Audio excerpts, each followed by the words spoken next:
나는 말씀 읽을 때가 우리 학계 2장 9절 말씀을 우리 다 같이 5번 읽어보도록 하겠습니다. 시작. 이 성전의 나중 영광이 이전 영광보다 크리라. 만군의 여호와의 말이니라. 내가 이곳에 평강을 주리라. 만군의 여호와의 말이니라. 이 성전의 나중 영광이 이전 영광보다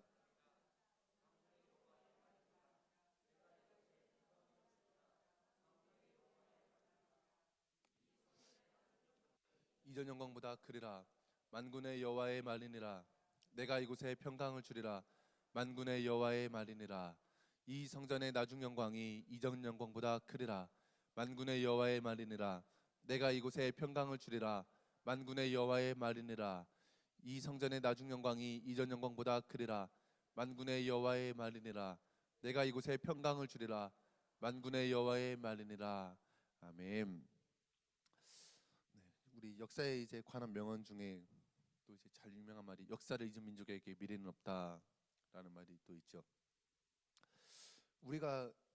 제가 이 역사를 잊은 민족에게 미래는 없다라는 말을 누가 말했을까라는 게 궁금해서 여기저기 자료를 찾아보고 공부를 해봤더니 답이 안 나오더라고요. 뭐 이렇게 어떤 사람은 이제 윈스턴 처칠이다라는 사람도 있고, 어떤 사람은 아니다, 뭐 그 단지 신채호 선생이다라는 말이 있는데, 단지 신채호 선생이 이제 조선 선구사라는 책에서 이렇게 이야기했다라고 했는데, 1900년대 초반에 역사를 잊은 민족은 재생할 수 없다라고는 이제 했어도 역사를 잊은 민족에게 미래는 없다라는 말은 이제 정확하게 누가 했는지를 모르겠더라고요. 하여튼 어쨌든 이제 세상의 모든 그 패턴이 역사를 이제 교훈을 삼아서 나의 현재를 삶을 살아가고, 그리고 지금의 나를 바라보고, 그다음에 또 이제 미래에 내가 어떻게 될 수 있을까, 미래에 우리가 어떻게 될 수 있을까라고 이제 예측을 하면서 방향성을 잡아가기도 합니다.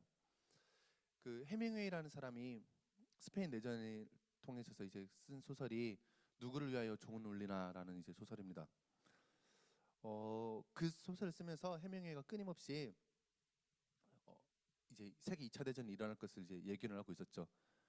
이 삶의 패턴을 보니까, 이 스페인 내전의 이 패턴을 보니까 1차 대전의 내전과 비슷하게 이렇게 유형이 흘러가고 있다는 것입니다.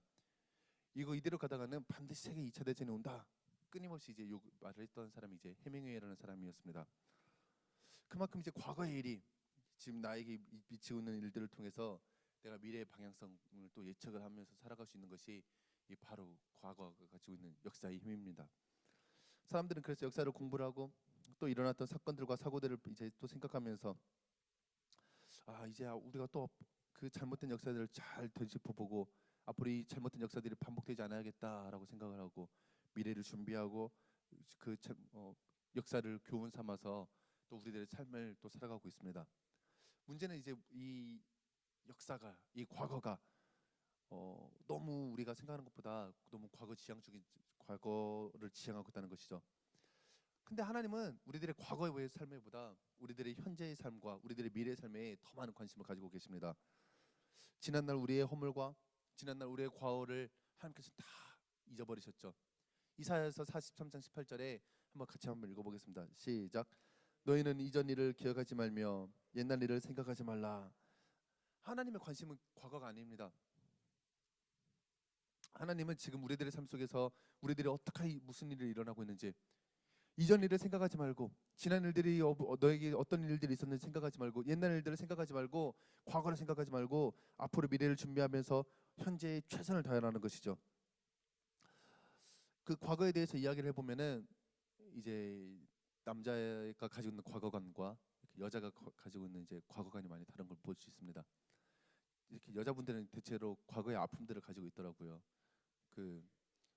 내가 그때 임신했는데 왜 딸기 안 사줬어?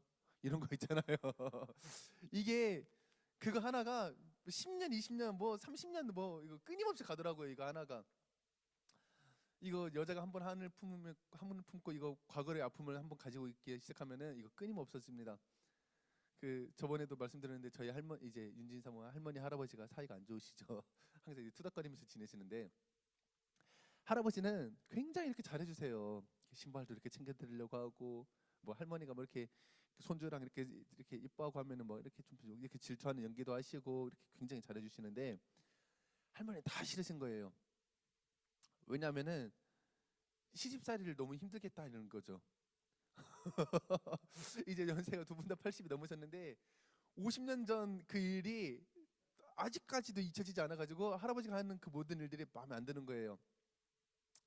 당신 그때 나를 힘들게 했잖아. 이거가 그 50년이 가더라고요. 50년이. 그래서 아직까지도 그것 때문에 이제 아직까지도 투닥거리면서 이제 싸우시는데, 이렇게 여자분들의 과거관은 대체적으로 어, 아픔과 상처를 잊지 않고 유지할 수 있는 능력을 가지고 있습니다. 근데 형제분들은 또 달라요. 남자분들은 과거관을 보면은 다 왕년에, 그쵸, 왕년에로 시작을 하죠. 그래서 왕년에 힘 안 써보신 분 없고, 왕년에 그 이야기만 들어보면은 날개만 없었다 뿐이지 다 날려다녔던 것 같고, 이 왕년에가 이제 일단 들어가면은 다 지구 하나씩은 이제 구하고서는 이제 시작을 하시니까, 이게 남자분들은 이제 그 과거가 영광으로 이렇게 가득 차 있죠. 근데 하나님은 거기에 관심이 없으시다는 것입니다. 우리 그 이사야 43장 25절 한번 읽어볼까요? 시작.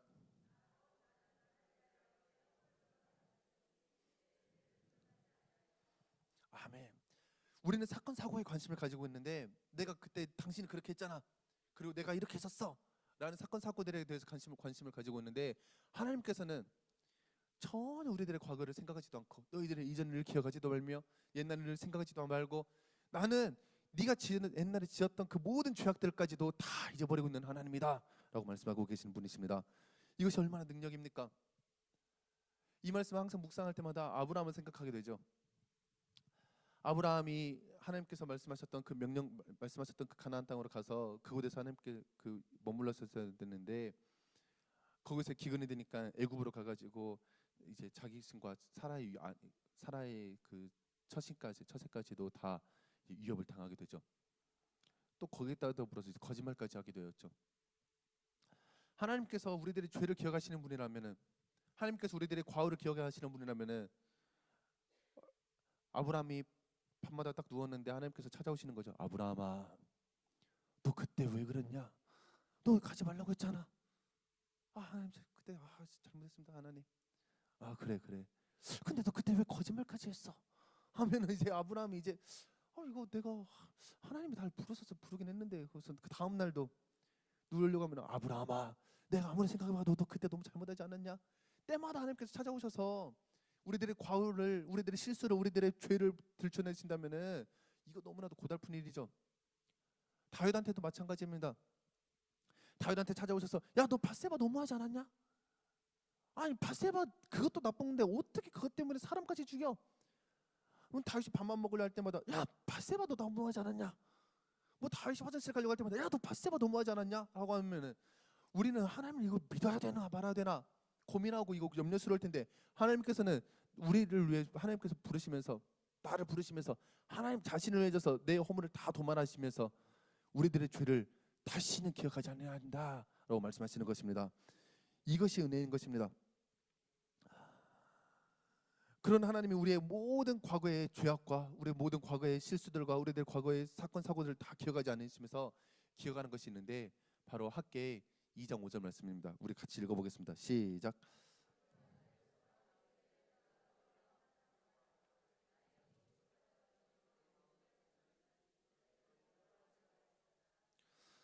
하나님은 반드시 우리들의 과거를 다 잊으시지만 하나님께서 기억하시는 것이 있는데, 바로 이 언약의 말입니다. 언약의 말. 이 애굽에서 나올 때 내가 너희와 함께 했던 그 언약의 말, 이것이 지금 학교 시절까지 몇 년이 흘렀습니까? 사람들은 기억하지 못하고 그것이, 그 언약의 말이 이미 성취되었겠지, 나하고는 상관없는 말이었겠지라고 말씀하고 있지만, 하나님께서는 야, 내가 너희가 애굽에서 나올 때 내가 너희와 함께 했던 그 언약의 말, 그 언약의 말에 머물러 있으면 너희는 두려워하지 않을 수가 있다라는 것입니다. 우리는 과거의 사건과 사고에 관심이 많습니다.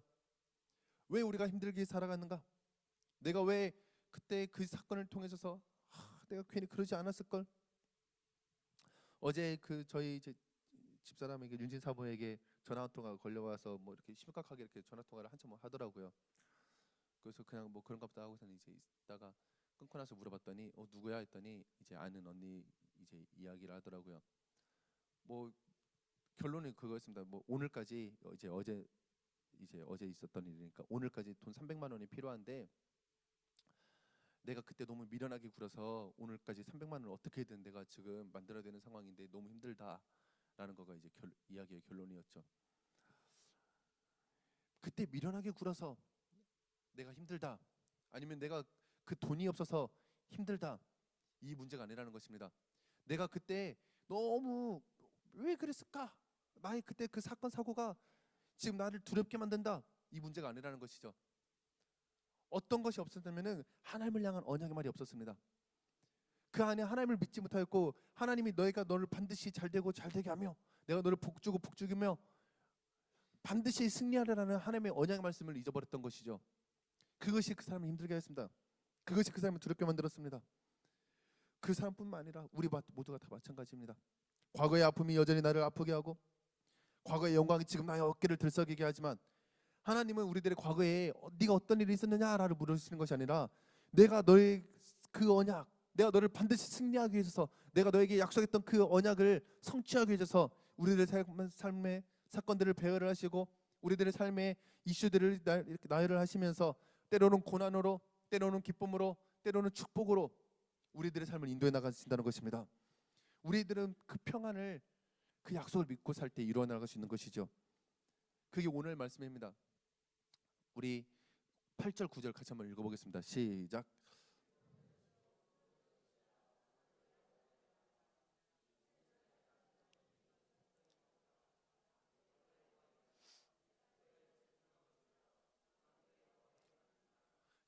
은도 내 것이고 금도 내 것이다. 이것이 만군의 여호와의 말이다. 이 성전의 나의 나중 영광이 너희들이 살아왔던 그 과거의 모든 영광들과 과거에 있던 모든 것들이 이전 영광보다 크리라.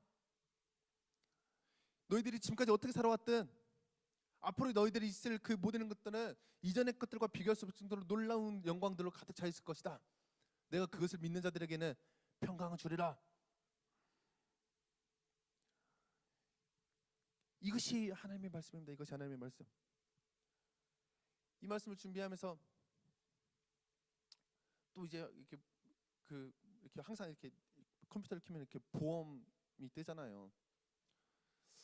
정말 이해가 안 가요. 내가 5만 원씩만 이렇게 다달이 이렇게 납부를 하면 나한테 나중에 1억을 준다는 거가 이게 사람들한테 과연 이게 수지 타산에 맞을까? 내가 아프면 이 사람들이 뭐 몇십만 원씩 나를 준다는데 이게 과연 맞을까? 근데 우리는 철석같이 믿고 또 주잖아요. 그 사람들이 보험증권만 가지고 있으면은 뭐 보험증권을 잊어버린다 할지라도 그 사람들이 가지고 있는 서류에 통해서 넌 가입했으니까 내가 아프면 아니면 네가 무슨 일 있으면 내가 너에게 돈을 주겠다. 이것이 세상에 가지고 있는 보험증권의 효력입니다. 근데 하나님의 말씀은 그것도 아니라 내가 너한테 반드시 주겠다. 보증수표인 것입니다. 이 보증수표는 망하지도 않고 이 보증수표는 부도날 일도 없고 성경에는 오직 이 보증수표로 가득 차 있는 것입니다. 이 보증수표를 사용하는 자가 하나님의 특권을 누리는 자들인 것이죠. 이번에 꿈차사에서 이제 반모임을 하면서 이제 질문을 하는데 너가 10년 전으로 돌아가서 10년 전에 너를 만난다면은 너는 뭐라고 말할 그 10년 전에 너한테 뭐라고 말할래? 이렇게 질문했습니다. 그랬더니 이제 별별 답변이 다 나오더라고요. 뭐 할머니한테 잘해라. 뭐 뭐였죠? 뭐 복권 번호를 불러주겠다. 뭐 정신 차려라. 뭐 별별 답변이 다 나오더라고요. 여러분은 뭐라고 할지 궁금한데 저도 이제 하면서 이제 저 스스로한테 먼저 이제 답변을 해줘야 되니까 내가 10년 전에 나한테 돌아가면은 그 사람한테 내가 뭐라고 할 수 있을까? 딱 한마디 있더라고요. 괜찮아, 잘 될 거야. 그때 뭐 힘들지 않았거든요. 그때도 뭐 힘들었다고 해도 평안이 있었고 그때도 능력이 있었고 그때도 그냥 기쁨이 있었고 그런데도 불구하고 괜찮아, 잘 될 거야. 그럼 20년 전에 나에게 돌아가면 뭐라고 할까? 여기서 마찬가지로 괜찮아, 잘 될 거야. 반대로 생각해봤습니다. 10년 후에 내가 지금 나의 삶에 찾아와서 한마디를 해준다면 난 무엇을 듣고 싶은가? 여전히 마찬가지더라고요. 괜찮아, 잘 될 거야. 그 말씀이 오늘의 말씀입니다. 네가 지금까지 살아왔던 그 모든 지난날의 과거의 영광들 너에게 찬란하였고 너에게 기쁨이 있었고 너에게 평안이 있었다 할지라도 그것보다도 더 큰 평안과 더 큰 기쁨과 더 큰 놀라운 일들이 앞으로 너의 삶에 있을 것이다. 더 큰 평강을 내가 너에게 주겠다. 이것을 붙잡고만 살면은 너에게 평강이 있을 것이다라는 것입니다. 네가 아무리 과거에 아무리 상처가 가득한 삶이었다도 걱정하지 말라는 것이죠. 너의 삶이 아무리 영광으로 가득 찼다 할지라도 네가 아무리 잘 나갔었어도 비교할 수 없는 크고 놀라운 일들이 이루어질 것이라는 것입니다. 여기는 나이도 상관이 없습니다. 하나님께서는 75세 아브라함을 부르시면서 야 내가 너를 놀라운 후손을 약속하셨고 80세 갈렙을 통하셔서 이 새로운 땅을 주겠다고 그 약속을 붙잡고 있는 사람에게 새로운 땅을 허락하셨습니다. 우리가 할 일은 나이를 생각하는 것이 아니라 우리가 해야 될 일은 나중 영광이 더 크리라는 주님의 약속을 붙잡고 오늘 또 우리는 두려움과 걱정에서 득 벗어나와서 평안을 누리는 것입니다. 주님의 약속만을 붙잡길 소망합니다. 상황이 우리들에게 평안을 가져다 주는 것이 아니죠. 300만 원이 해결되면 평안이 임할까? 300만 원이 해결되면 그분의 경제적인 것들이 채워지면 그분에게 평안이 임할까? 반드시 다른 두려움이 차지할 수밖에 없습니다. 하나님의 약속을 믿지 못하는 한 좋은 사람이 우리들에게 평안을 가져다 주는 것도 아니고 상황이 우리들에게 평안을 가져다 주는 것도 아니고 돈이 우리들에게 평안을 가져다 주는 것도 아닙니다. 오직 창조자가 되시고 구원자가 되시고 위로자가 되시는 그 하나님, 그 신실하신 주님의 약속을 받고 그 약속을 붙잡고 믿으며 살아가는 사람들이 주님의 보증수표를 누리는 사람들이라는 것입니다. 참된 부유함이 거기에 있고 은도 그곳에 있고 금도 그것이 있다는 것입니다. 우리 다시 한번 읽어보도록 하겠습니다. 9절 말씀 시작. 이 성전의 나중 영광이 이전 영광보다 크리라. 만군의 여호와의 말이니라. 내가 이곳에 평강 주리라. 만군의 여호와의 말이니라. 아멘. 우리가 이 약속을 믿으며 살 때 놀라운 일이 일어날 것입니다. 1907년도의 부흥과는 비교할 수 없는 더 큰 부흥 앞에 우리가 쓰임받게 될 것입니다. 1974년 엑스플로드 대회를 통해서 여의도 광장 30만 명 모여서 하나님 앞에 예배드리면서 선교사를 10만 명의 선교사를 후원했던 서원하였던 그 예배보다 더 큰 예배, 그 예배보다 더 놀라운 예배가 우리가 참여하게 될 것입니다. 우리는 반드시 영광을 누릴 수 있으면 살아갈 수밖에 없죠. 우리가 주님의 약속을 오늘 또 붙잡고 오늘 또 우리가 반드시 하나님은 약속을 지키시기 때문에 오늘 또 우리들에게 평강을 주시고 오늘 또 우리들에게 나중 영광을 반드시 후하게 주시는 분이기 때문에 오늘 우리가 살아가는 이 삶이 오늘들의 행복이 오늘 우리가 누리는 이 평안이 어제 평안보다 더 클 것이며 내일은 더 클 것이라는 것입니다. 오늘 하나님의 약속을 붙잡고 살아갈 수 있는 귀한 향기교회 성도님 되기를 소망합니다.